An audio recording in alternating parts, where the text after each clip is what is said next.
might be neat. It's hard to figure out what you can do to help, but it is not hard to find something that you can help with here.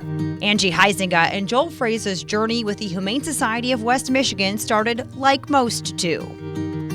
We had adopted our second dog, and I was overcoming some health challenges and realizing that a dog needed a decent amount of exercise that I was kind of struggling to provide. Since she couldn't walk the dog, she started making Kongs at home and realized the shelter pups would benefit too. I was learning a little bit more about dog enrichment and making Kongs and how important it was for them to sniff. It really wore them out and they enjoyed it, and it was really fulfilling for them.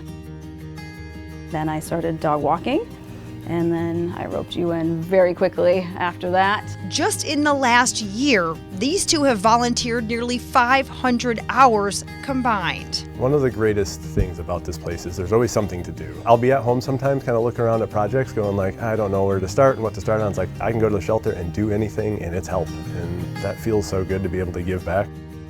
What do I not like to do? I almost think that would be the easier thing to answer, because there's so many ways here that you can be helpful. And I like working directly with the dogs, but I almost don't care if I'm doing dishes, if I'm scooping poop. This is fun. But it's their work outside the shelter walls that's also making a big difference for the animals here that really need it. We have always kind of gravitated towards the ones that are a little harder to love, that it's like they need a little special care, and that's Holly, and that's Ultrid, and that's, you know, some of the other dogs that we'll bring to our house. Angie met Holly when she started working the kennels. She really had some tough behaviors that were really difficult to manage here at the shelter. I walked her once, and then I said, I won't walk you again. And she was only 40 pounds, but she was a wrecking ball here. Like some of the animals, living in the shelter had a significant impact on Holly's health. Showing more signs of stress and kind of not eating very much, and just, we got to get her out of here. And then I came home and I was like, honey? What if? The plan was to give the pup a quiet life, away from things that stressed her out. And I remember driving away here with her in the back of my car thinking, what am I doing? Angie brought Holly to her new home, in the basement. Maybe we'll give her just a quiet space to come to, kind of her little sanctuary. And we were talking about it the other day, and I feel like the inverse has happened. She's made a little sanctuary for us. We're like, there's kind of the chaos of the rest of our household, and we have 3 other dogs, and it's like, it can be chaotic upstairs sometimes, but you can go downstairs and sit with Holly, and all she wants is to just sit and be peaceful with you. And it's like she kind of, in her own way, forces this little sanctuary space in our house that I'm so appreciative now. No doubt Holly appreciates that Joel and Angie took a chance on her, along with more than a dozen other dogs they've either brought home, fostered, or adopted from the Humane Society, like Letty. Wow, you're an adventure dog.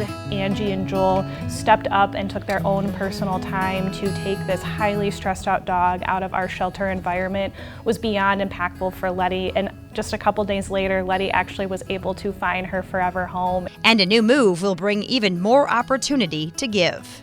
I love taking care of dogs in a way that it is like really gratifying to the core. So we're in the process of building out some at-home dog kennel facilities. We're going to build essentially little cabins in the wood for dogs. That is just part of the reason why the Humane Society of West Michigan chose Angie Huizinga and Joel Fraser as their 2025 Humane Heroes. We're so thankful to our fosters and volunteers who pretty much double, if not triple, the size of our impact in our community with their dedication of time.